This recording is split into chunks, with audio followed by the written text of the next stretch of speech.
Yeah, I think the stream is set up. Hey guys, Akuya. So today, I want to explore the Gleam programming language. It's one thing I've been putting off for a while. So just want to check it out, see how it's going. Okay, so let me share that the streams are on.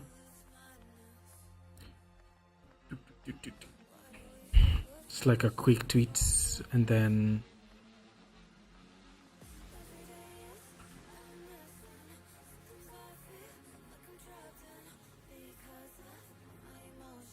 okay, so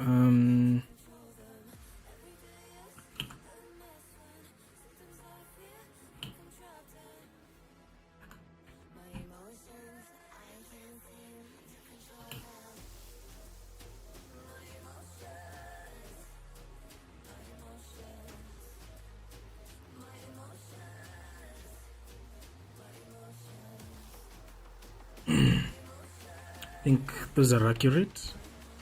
Okay, let's see. This takes you to the live. Yep, takes you to the live. I think this is good. And this one to the Twitch. So I'm not doing like what is it called? The Twitter stream. I did it the last time and I just didn't know even how to get comments, to see comments and stuff. Once I figure that out, we're going to definitely set it up.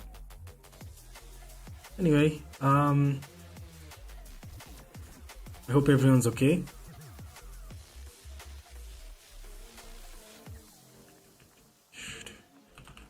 So I do have my like local setup here, like my terminal, but the Gleam language tour is like browser based.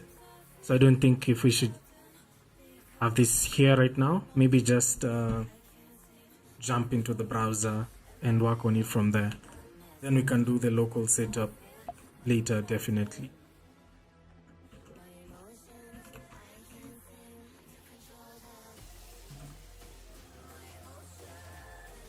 So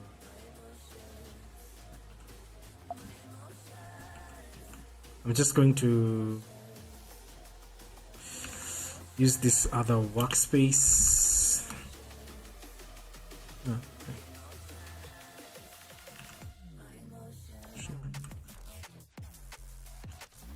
I hope the music is not too loud. If anyone has like any comments, you can let me know if the music is a bit too loud. Just take it down a bit. Hope that's better now. Okay, everything looks good on this side. So just start and see how that goes.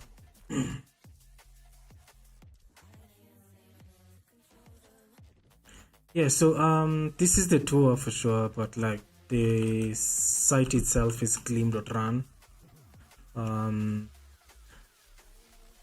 The main reason why I'm even here is I'd like to learn like a new paradigm when it comes to programming, and I do know functional by just glossing over it and like maybe picking up some things here and there, looking at some packages that are definitely, you know, have this functional programming mindset, but I've never really built stuff with a functional program like that paradigm. And I just want to add that to my toolbox, even if I won't be using this programming language primarily for work or anything. The goal here is to just learn functional programming principles. Now, I could have just done it with my primary language like TypeScript, but I just want to be in an environment that just makes me do that, like just stick to these functional programming ways. Gleam is fun, and I am sure like maybe a lot of people have like, what is it, like these opinions on like it's like a really nice, very purely functional programming language. But my case is just like these guys are, and they're cool and they're new, and I want to just jump on the hype train or something, or just explore something nice. Plus, I think they're cute. I can see like their star. Their mascot is really nice. I don't know if that's the name. So yeah, just looking at it, the homepage, you can see the type system is something a lot of people talk about about Gleam, and I think the other EVM based like languages, right? Building type safe systems that scale. Power of a type system, the expressive or functional programming, and the reliability of the highly concurrent, fault-tolerant Erlang runtime with a familiar and modern syntax. Yeah, this is very modern, sort of familiar kind of syntax. You see the languages with this a lot right now. The Rusts and the Goos. Reliable and scalable, running on the battles tested EVM. The powers planet scale systems. Interesting. Such as WhatsApp and Ericsson. Yeah, so like WhatsApp is like a really good case for like the EVM to be able to handle like crazy concurrency workloads. In the early days, I believe like that's what they're still doing right now. I barely have no issues. It's just like stuff I hear around. Thanks to a multi-core actor based concurrency system that can run millions of concurrent tasks, fast immutable data structures, and a concurrent garbage collector that never stops the world. Your service can scale and stay light fast with ease. Yep, here comes the piping stuff that happens in Elixir and these EVM based languages and functional programming languages. It's an interesting syntax. I've never had to write anything like this. Let's see how that goes. So I'm guessing this is run loads of threads, no problem. List range, list spawn task data item. Okay. Ready when you are.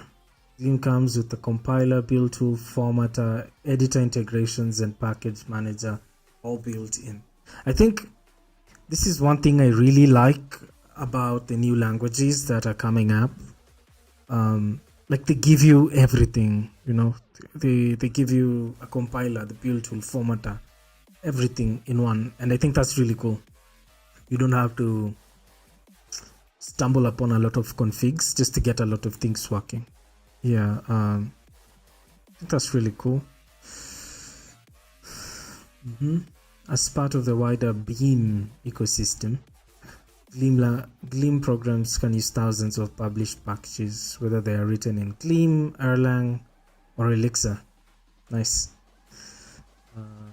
Yeah, that's definitely cool. Here to help. No null values. Okay. No exceptions, clear error messages, and a practical type system. Whether you're writing new code or maintaining old code, Gleam is designed to. Okay, this looks nice. This multilingual, I guess, is the Beam stuff that they were talking about, Erlang and Elixir. Gleam can additionally compile to JS. Nice, enabling you to use your code in the browser or anywhere else JavaScript can run. Interesting. It also generates TypeScript defs, so you can interact with your Gleam code confidently, even from outside. I think this is really nice. This would 100% enhance my TypeScript JavaScript experience. Let's say I really enjoy, once I start working with it, like I really enjoy Gleam and its type system and everything. It could compile to JS and provide type definitions. Be good. Or like generate the type defs and have this thing running on like the the EVM, Erlang virtual machine. That would be cool. Yep, I mean, it's a nice homepage. We sort of get the idea of the language. So let me just now go to the tour and yeah, just start exploring that to see.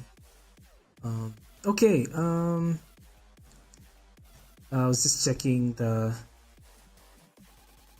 stream info stuff over here just to make sure everything is okay. So I hope you can see everything properly. Everything's good.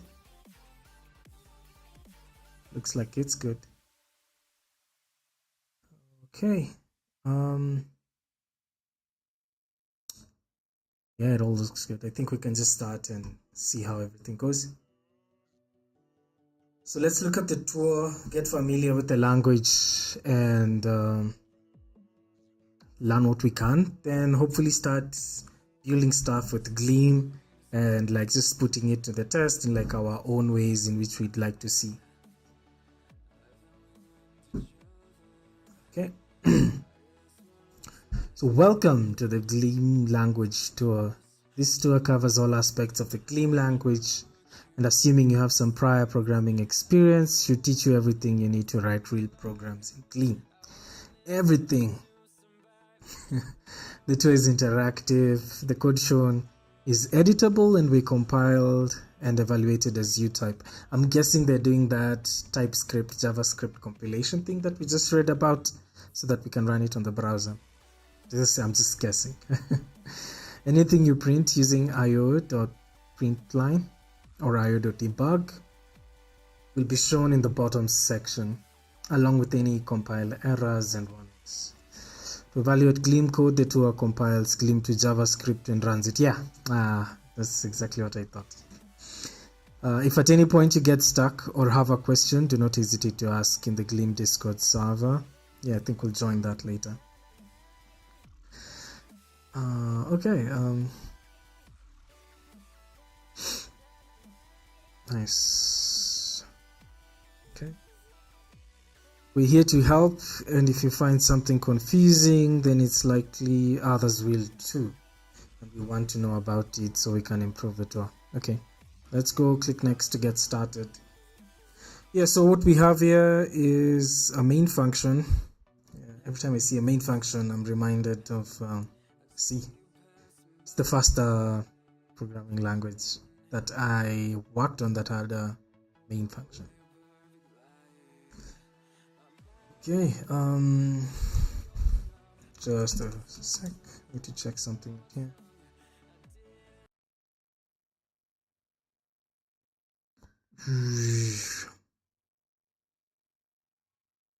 Okay.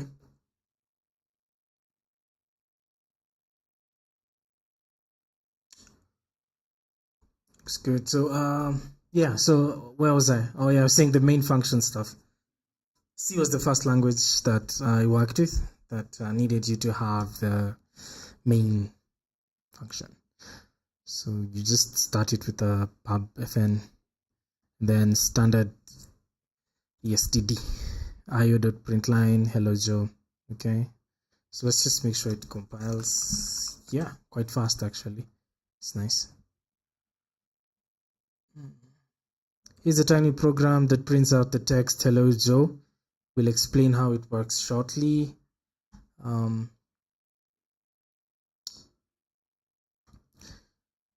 a normal Gleam project, this program would be run using the command gleam run on the command line. But here in this tour, the program is compiled and run inside your web browser, allowing you to try Gleam without installing anything. Okay, try changing the text being printed to hello Mike. I already did that and change it to my name. That's okay. So that's it for that. Okay. Gleam code is organized into modules. A module is a bunch of definitions of types, functions, etc. That seems to belong together. For example, the Gleam.io module contains a variety of functions for printing. Yeah, like println, println. All Gleam code is in the same module or other is in some module or other, whose name comes from the name of the file it's in.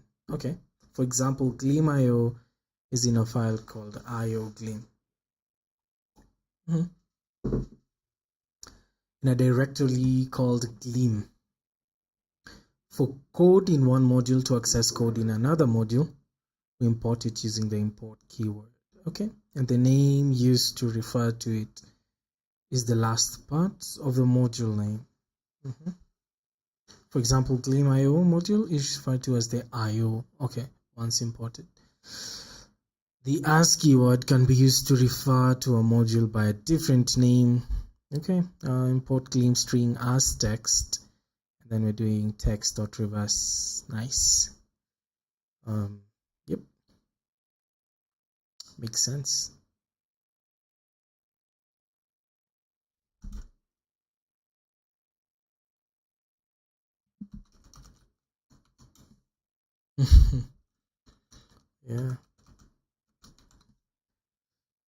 Yeah, works.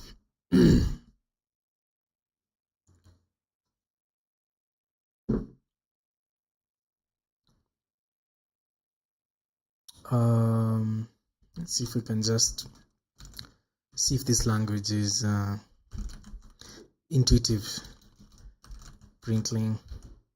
Okay, so text.reverse hello.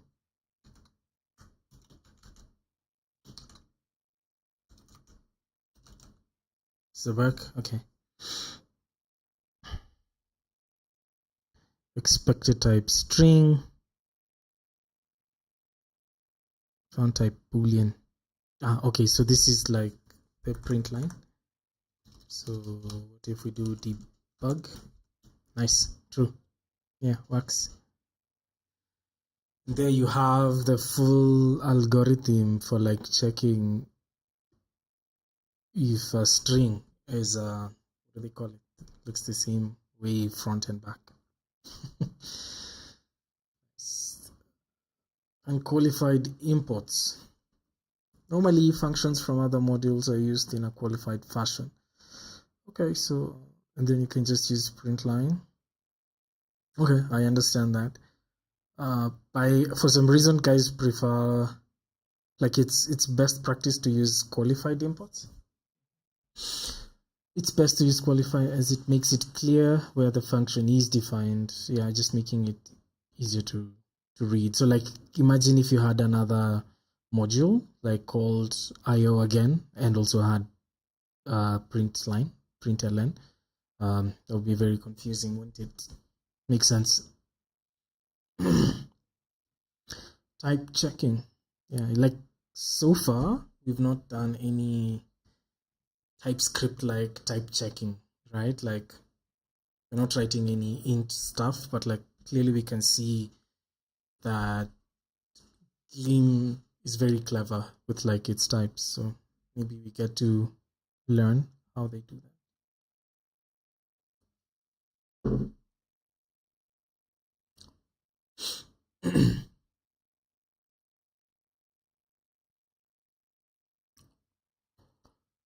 Okay, Gleam has a robust static type system that helps you write and edit code, catching mistakes and showing you where to make changes.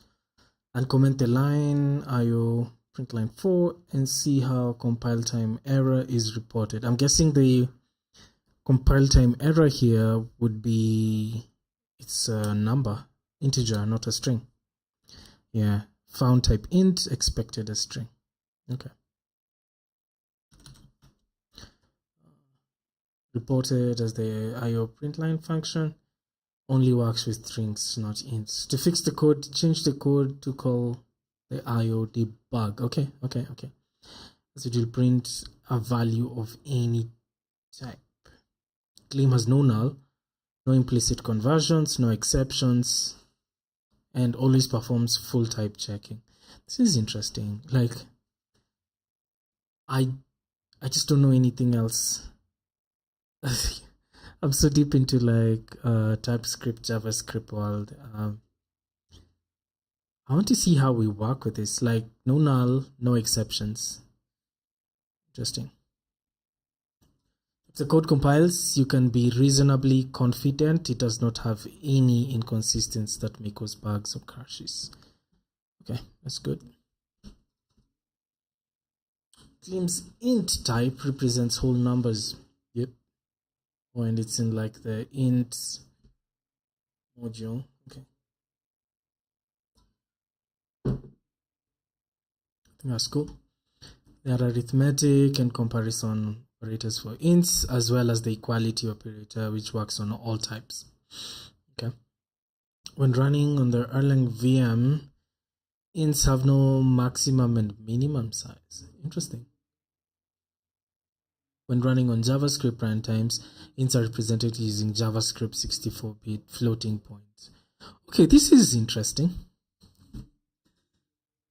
Okay. The Gleam int standard library module contains functions for working with ints.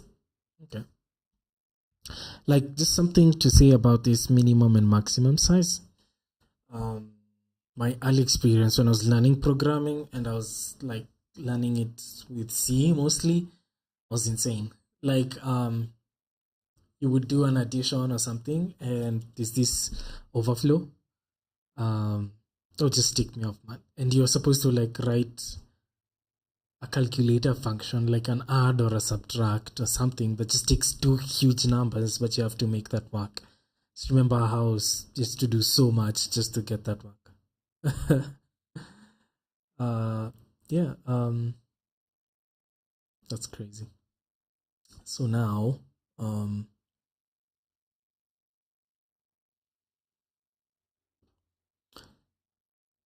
just a sec, just checking the, okay, so yeah, but when you convert it, like when it's running on a JavaScript runtime, they're represented using a 64-bit floating point. Okay. Contains functions for working with ints. Okay. So debugs is just printing, add, subtraction, division. So this one is just this. Okay. So doesn't do any like conversions. Okay. Modulo multiplication, comparisons greater than, less than, equal, less than or equal to, equality works for any type, standard library, int functions, max, clamp. Okay, it's good. We'd like to look more of those for sure. We'll see. Gleam's float type represents numbers that are not integers. Okay. So is it just the float or do we have doubles? Gleam's numerical operators are not overloaded, so they are dedicated operators for working with floats. Oh, okay. So yeah, I see this. I believe like there's like performance advantages for this. All I can see right now is like it might make me feel a bit weird while I'm doing this, but I guess it has its advantages. Can't wait to like really experience it, to talk about it. So like build with floats and stuff and see if this makes sense or not, because yikes, that's an extra character to think of. Yeah, some interesting bugs definitely come out for some things like this.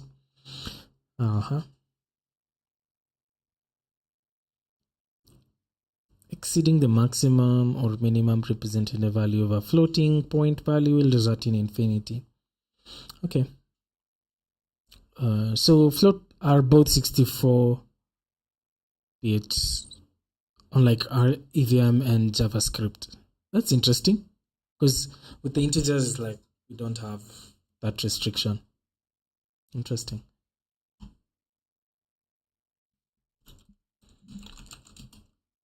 I see Nutcase is on Twitch. Karibu sana.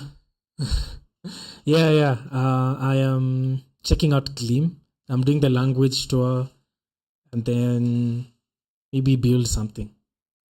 I want to see how that goes. And thank you so much for the follow. I believe that's you, right? Finance payment gateways. Betika use Gleam. Interesting. I didn't know that. That sounds fun. Wait, but Gleam is new. How new? Like, how old is Gleam? Or did they switch the system sometime? Ama they just started with Gleam from the start. Like, okay. Makes sense. I think Gleam is incredible, man. Like the use case, the value it provides is nice. It being so modern, like you get to work with EVM without struggling with Erlang and ISO Zingine. Yeah, so that's good. I didn't know that. I didn't know Betika was using Gleam. That's nice. Interesting. Today I learned.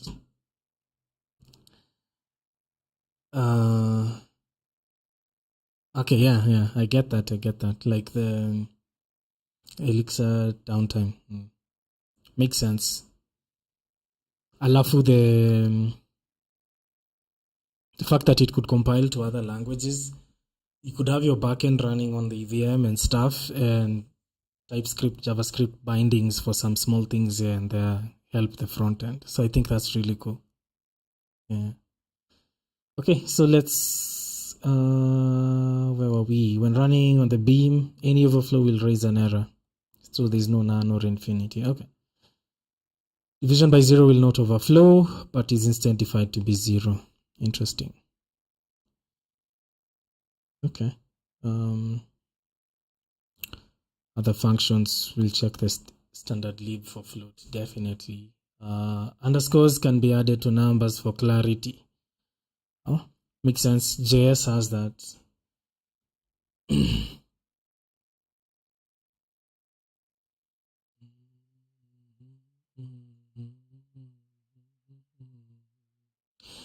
By the way, you can hear the music, right? Is it too loud? Can you hear the music?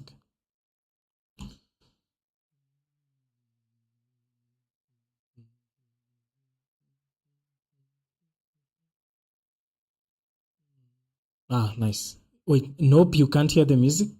Or nope, it's not too loud? Or you can't hear it at all? Yeah, maybe it's not.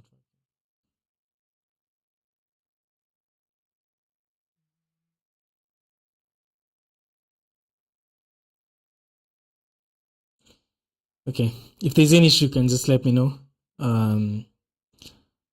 Just trying out this. Oh, can't hear. Okay. So I guess I'm just listening to music. I'm just the only one listening to music here. There's clearly a problem, I guess. We'll test that later. Okay, let me just stop it then.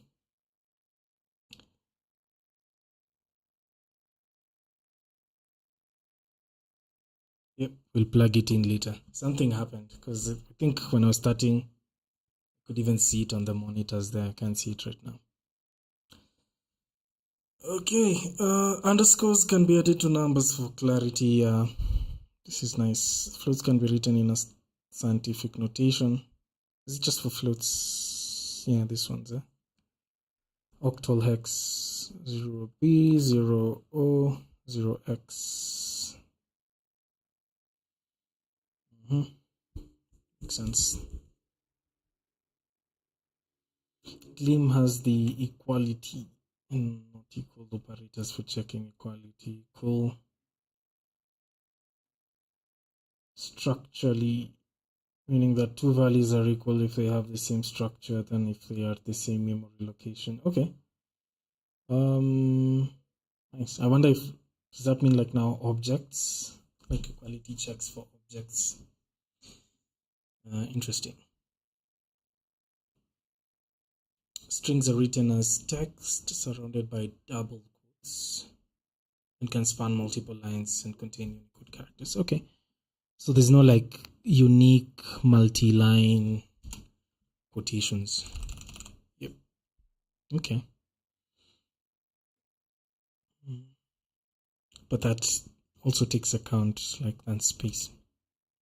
Okay.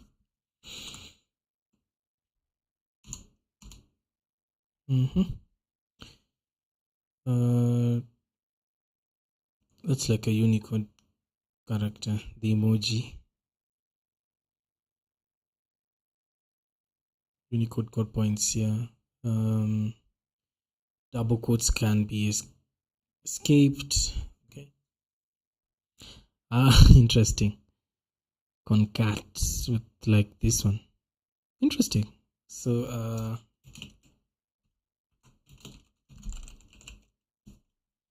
nice. So you just have to make sure, just remember to add the space. That doesn't do that automatically. Appending. So there's this and there's this concat. You choose your poison. Okay. String reverse. I think we saw that. A bool is either true or false. You can see the operators, or bool to string. Okay, bool to int. Makes sense. I think, okay, this language too is very like bite-sized. You're just taking it slowly, one thing at a time. A value can be assigned to a variable using let variable names. See, I think I'm getting okay.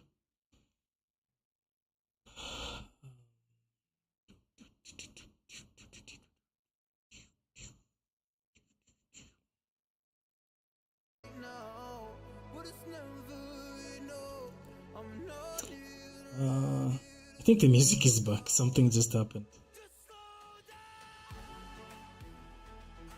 If it's too loud, let me know. Is it a bit too loud?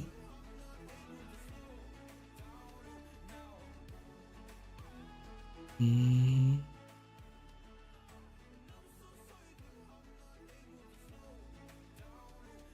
hope that's okay. Like when I talk, you don't get, it's not like overpowering. Okay, so a value can be assigned to a variable using let. Okay, parallelisms can be reused by later let bindings, but the values they reference are immutable. So the values themselves are not changed or mutated in any way. Okay, so let original debug prints original yx, debug y, x is new, but y is still original. Okay, that's nice.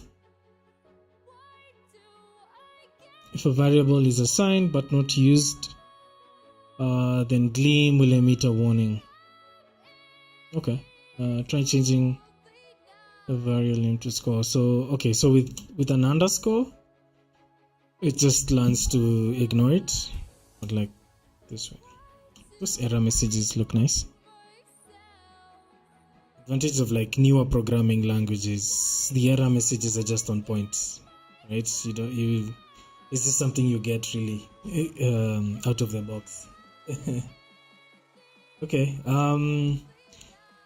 Let assignments can be written with a type annotation after the name. Okay, so we could just now annotate. So up to this point, we didn't have to annotate anything, and it worked fine. Okay. Typically, Gleam code will not have type annotations for assignments. Huh? Try changing a type annotation to something in code. Okay, so yeah, expected int, found typo, and tells you where the issue was. Okay, that's nice.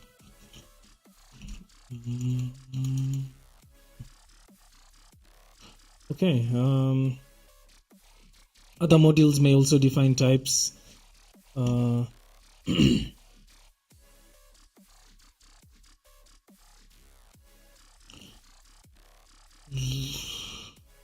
That we wish to refer to. In this case, we need to import them. Okay, so I have a bytes tree, string tree, type string tree. Interesting.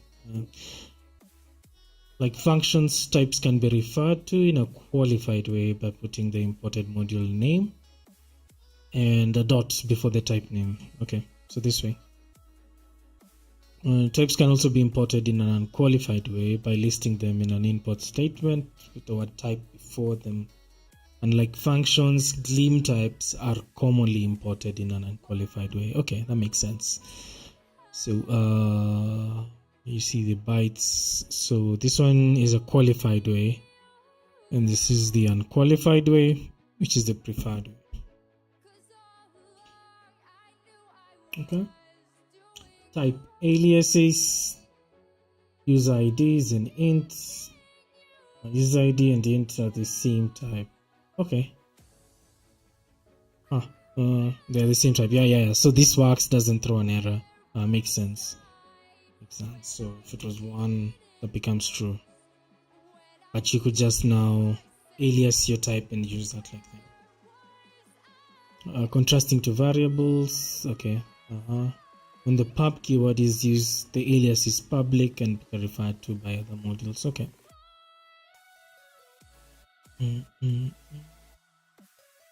So blocks are one or more expressions grouped together with curly braces. Interesting. Each expression is evaluated in order and the value of the last expression is returned. Thanks, Natkisia. I'm glad it's not loud. Any variables assigned within the block can only be used within the block. Interesting. Try and commenting io.debug decrease or this one. I mean, clearly decrease is used inside here. That's fine. Changing order of evaluation. Celsius, Fahrenheit. Nice. Blocks can also be used to change the order of evaluation of binary operator expressions. Star binds more tightly than addition, so the expression 1 2 times 3 evaluates to 7 because it's this 2 first and then the plus 1, as opposed to 1 plus 2 times 3. If the 1 plus 2 should be evaluated first, put it in a block. Yep, makes sense. So we start with Fahrenheit minus 32 and then we continue with the evaluation. Makes sense. Lists, yeah, let's see. Okay, it's a familiar way. It's not like curly braces or something, so I think that's good. List is a generic type. Having a type parameter for the type of values it contains. A list of ints has that type. Okay, so this is how we do the types, not like TypeScript, the way we used to do like this, like the angle brackets. And a list of strings has the type of list string. Okay, lists are immutable. Wait, there's singly linked lists. Interesting. Meaning they're very efficient to add and remove elements in the front of the list. Yeah. But like other operations must be terrible. Counting the length of the list or getting elements from other positions in the list is expensive and rarely done. Interesting. I thought like they would like have a property for the length that you switch when you add or remove an element, like after every operation you do that. Like that would have made it efficient in terms of just counting the length, right? I don't think that would have been too expensive memory wise to have, but okay, at least it's very lean. But when they are written, a list is not the right choice of data structure. Okay, it's rare to write algorithms that index into sequences in Gleam. But when they're written, a list is not the right. Okay. But at least it just feels like a pure list, like it's a list. So your mind is just there. But since it's a singly linked list, like, even working on like from the back of a list, from the end of the list or something, this becomes tricky because the algorithm has to go to the end and then come back. Or do they have a pointer for the end? I don't think so, because they're not even storing the length. So I guess it's just very basic. As well as let assignments, Gleam also has constants. Okay, so constants must be literal values. Functions cannot be used in their definitions. Okay, so we can't have a constant function. Constants may be useful for values that are used throughout your program, permitting them to be named and to ensure there are no differences in the definition between each case. Makes sense. Using a constant may be more efficient than creating the same value in multiple functions, though the exact performance characteristics will depend on the runtime and whether compiling to Erlang. Okay. So floats. Oh yeah. So this is the question I had before. These guys when they're saying like equality is structural. So just because these are two elements in in memory, like these are two distinct things in memory, because this one is just created here and this one is stored somewhere else, they are equal because structurally they are the same. Interesting. Okay. The fn keyword is used to define new functions. Yep, I think we've seen that. Type annotation for functions. Interesting. Let's see.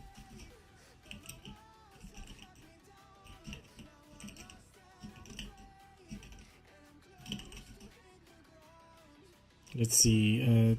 This variable is never used. You can't ignore. Okay, so let's finish it. So like, let me say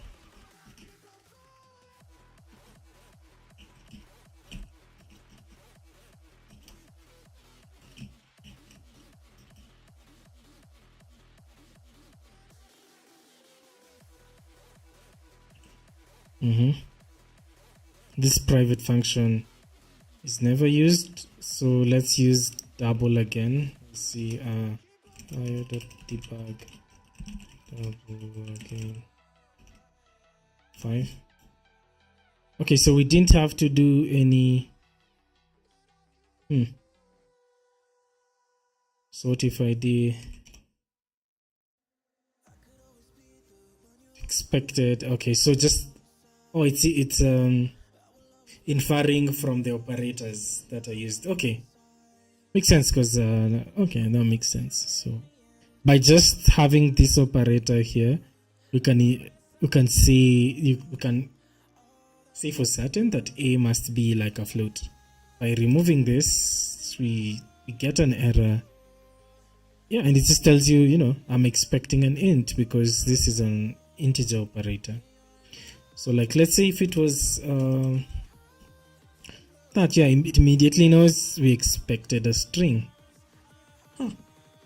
So cool. So like, okay, so we might never even have to go to these extents for like a very long time to like do this type annotations.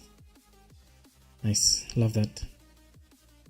Yeah, it's quite sharp. So so here we have to do something like okay, what's going on?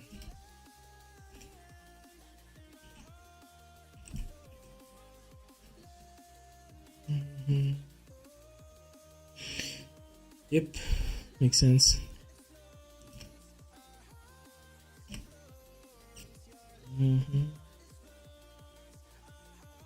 Annotations. It's not so different from like the way you do your annotations in TypeScript. Like this is very similar. I guess the only difference is that arrow, which is also very similar to like some other languages. Yeah, so you're not really like battling a lot of syntax stuff in your head when you're working with Gleam, which I think is really nice and really good for like adoption. Like if you write Go, if you write Rust, if you write TypeScript, you already like, things are not too crazy here for you not to pick it up and like start getting productive. In Gleam, functions are values. Okay, pass to other functions and anything else you can do with values. Here the function add1 is being passed as an argument to the twice functions. Nice. Functions are values. They can be assigned to variables. Wait, didn't we just... Oh, not constants. Okay, passed to other functions. Yep. Notice the fn keyword is also used to describe the type of the function that twice takes as an argument. So we have the add1 function, which is takes in and adds 1 for an integer. Then the twice function takes the first argument, an integer, and a passed function, which is now type fn int, okay, and returns an integer past that. So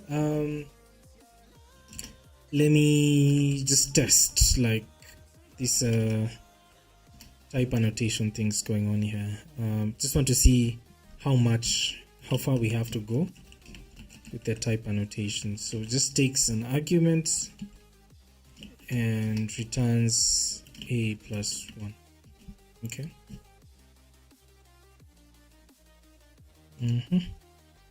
So we do have this function that works well, and then we have twice. So let's do the twice again. Fn twice again.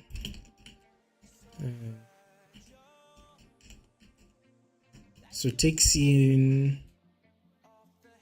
an argument and a function. So I'm just going to call it func, and then I want to see if it can just determine the type just based on that. So func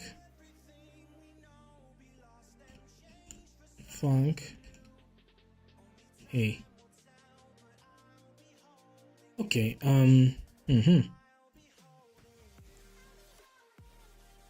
so there's no error. It's just about it never being used. Now let's test it, right? So let's just come here. So wait, my function is my function. Let my function equals to add1. Okay, this is them assigning. Let's just do an io.debug twice again.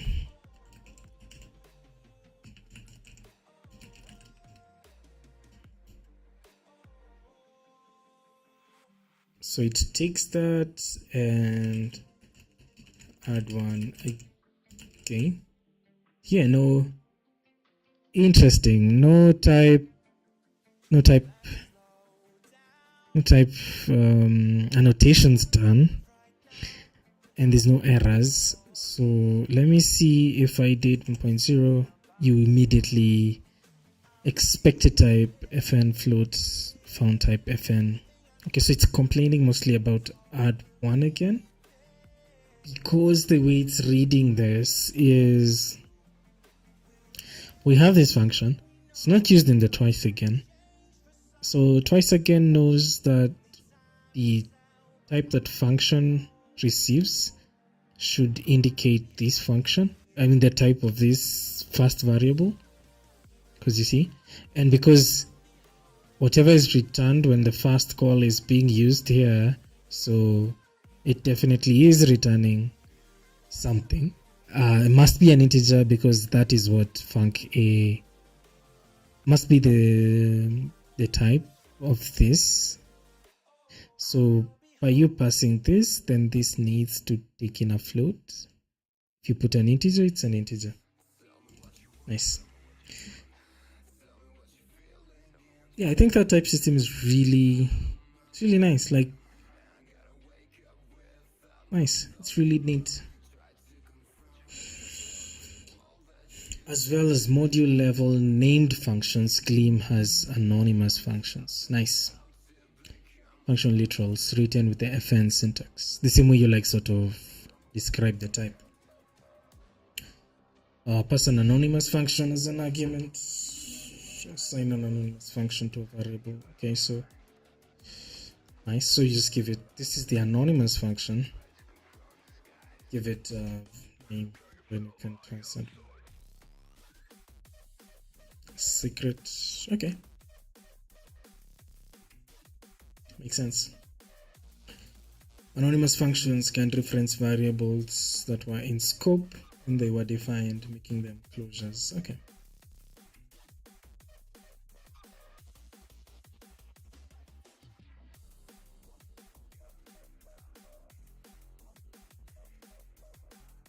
Nice. I think that works really good.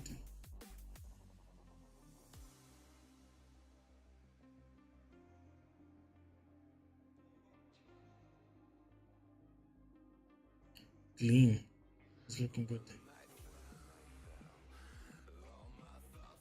Function captures. Okay, you can tell like we're definitely now making some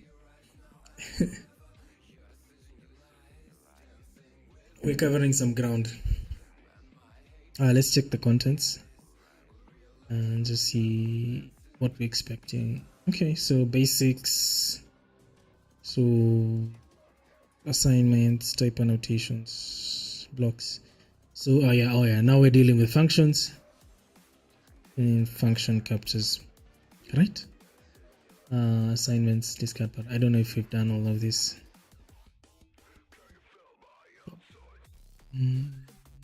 Yeah, we're in functions. Well, we did the higher order functions with the functions that take in other functions, and yeah, okay. Gleam has a shorthand syntax for creating anonymous functions that take one argument and immediately call another function with that argument. Interesting. Okay, so the anonymous function fna some function blah blah blah can be written as some function okay, with any number of other arguments passed directly to the inner functions. The underscore is a placeholder for the argument, and it's like the second part. Okay, equivalent to a in fn. Okay, so let's see. So these two statements are equivalent, right? So we have add that takes ab integers and return ab. Makes sense. So now we're assigning. So add one v1 is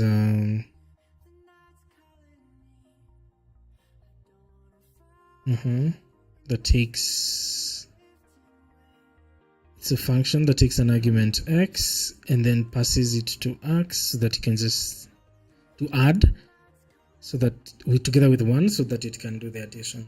Makes sense. So we can write this just like this.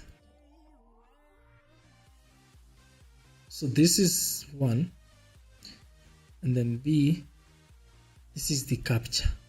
It's now this whole thing that takes in that function and passes it here. Okay, so add v110 and this, which makes so much sense. Okay, it's interesting. That's now like a totally new way of me to think about this, but it makes sense because if you're very functional in your writing, you're doing a lot of functions taking other functions and passing other functions. So okay. This looks neat though. From this to this, that looks neat. Okay, so generic functions.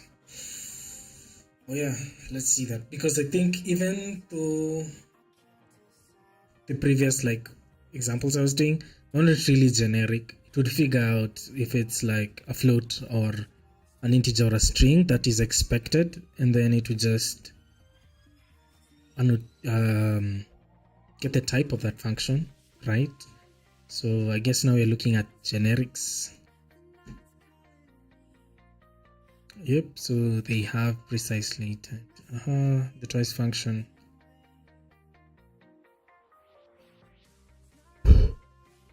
The name value refers to the same type multiple times. I'm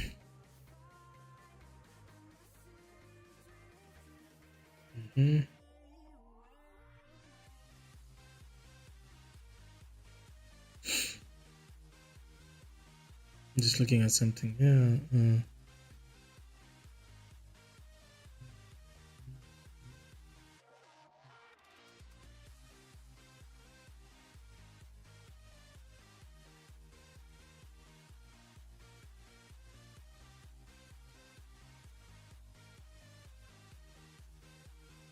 Okay.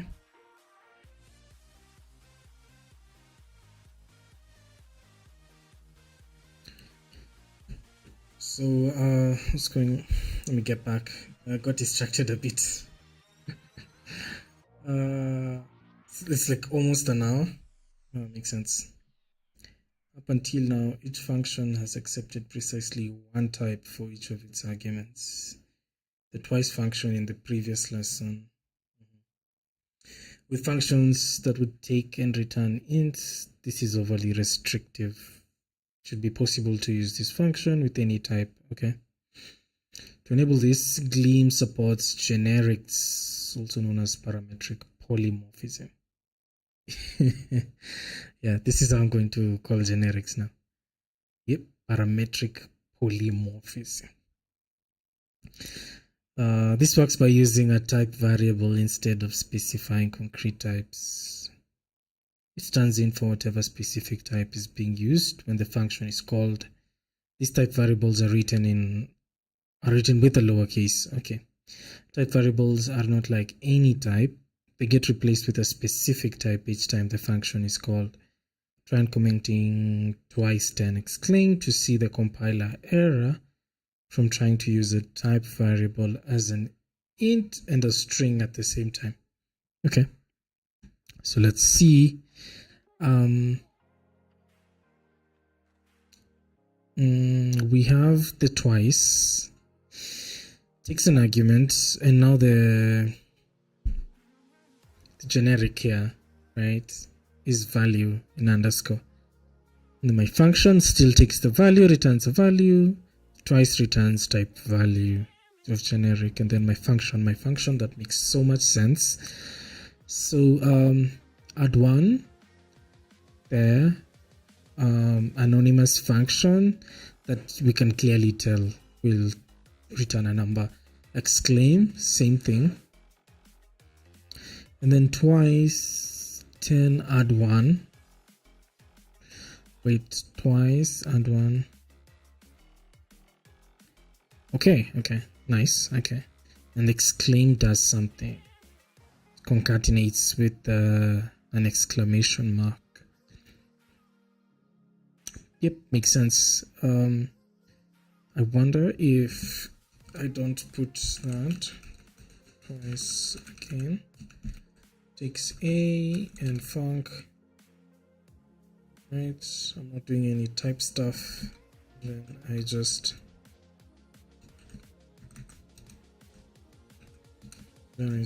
now done func twice.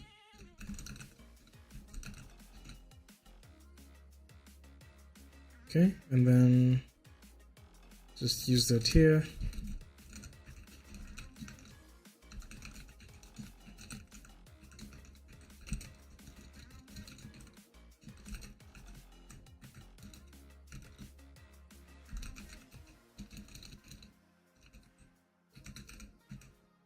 It works. Okay. Nice. As long as you just clear what's going on, you don't have to do a lot of annotations. So it won't be too ugly and stuff for you as you build. And I think that's cool.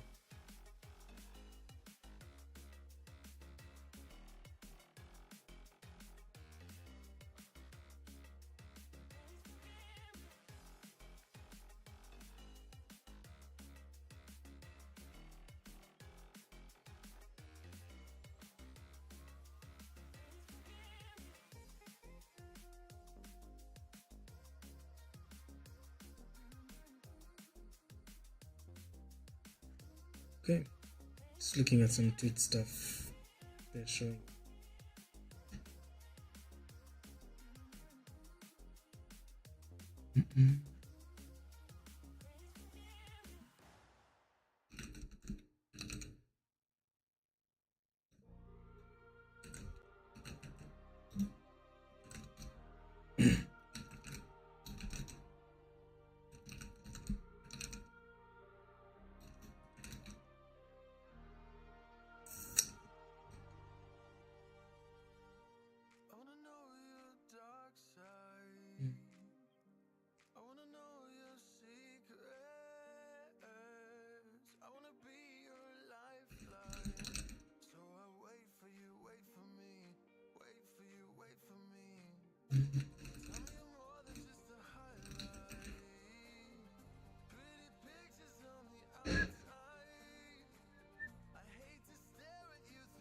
Okay, let's move from generics and look at the next thing.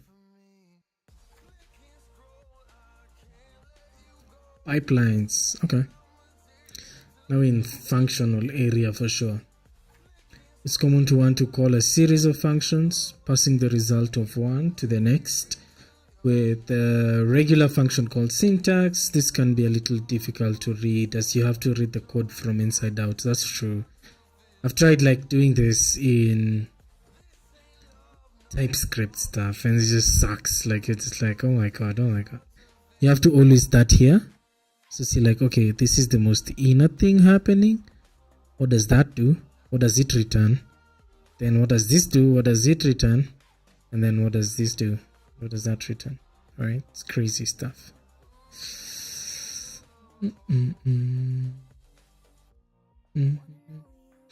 So we have the pipe operator. Gleam's pipe operator helps with this problem by allowing you to write code top to bottom. The pipe operator takes the result of the expression on its left and passes it to an argument to the function on its right. That's nice. It will first check to see if the left hand value could be used as the first argument to the call. For example, A, pipe it to B12 would become BA12. If not, it falls back to calling the result of the right hand side as a function, e.g. B12, and then you pass A. Oh, okay. Okay, this I'll just have to, yeah, my mind will have to definitely adapt to that. Plus, would want to see and make sure that this version and this version make sense, like when you're building, like you don't just expect something else to work while it's not working. Okay, Gleam code is typically written with the subject of the function as the first argument to make it easier to pipe. If you wish to pipe to a different position, then a function capture can be used to insert the argument to the desired position. Okay, let's check it out with the pipe operator. So hello Mike, string.drop_end, string.drop_start, io.debug.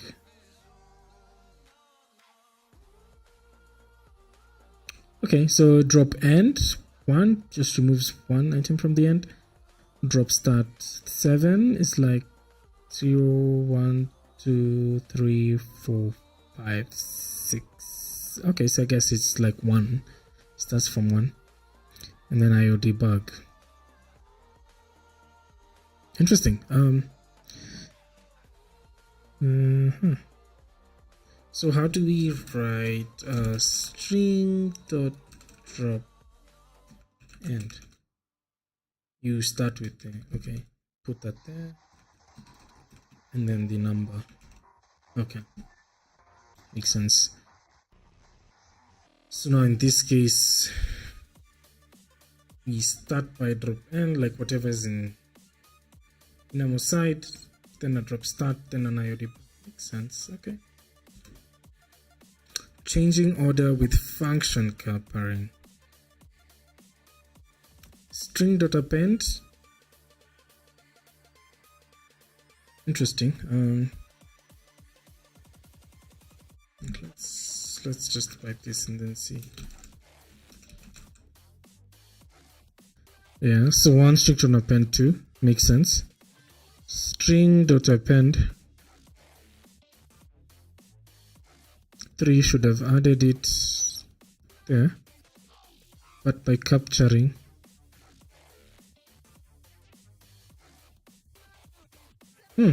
interesting. Gleam code is typically written. So this is the thing we saw earlier. But how is it working? String.append 3, and then it takes the function and whatever is returned here is appended. Okay. Changing order with function capturing. Makes sense. Plus, I think these pipes are good. I could just like IO debug as I go. The different parts of the pipe, I think that's really interesting.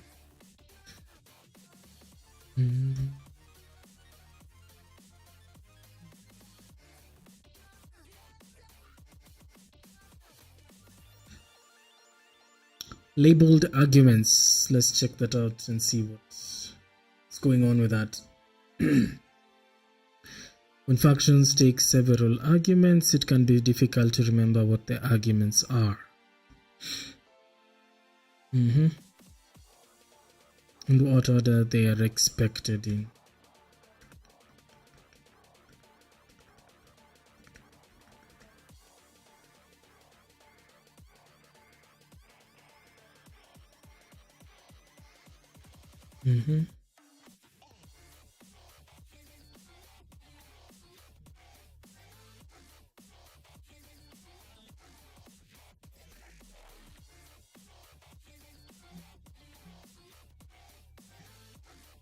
Okay, so it's been like just past an hour. I want to take a break, grab something, and yeah, I'll be back and just continue. So let me see where we're in functions, labeled arguments.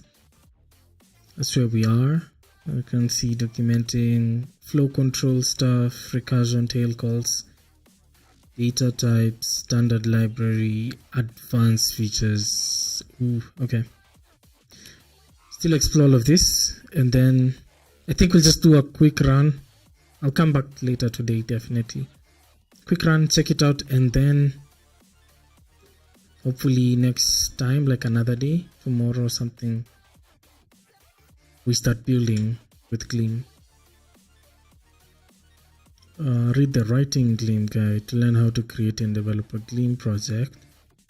Join the Gleam Discord server. Enroll on the exercise in Gleam track to practice your Gleam script through a series of exercises, and optionally get feedback from experienced game developers. Oh, nice. Okay, looks good.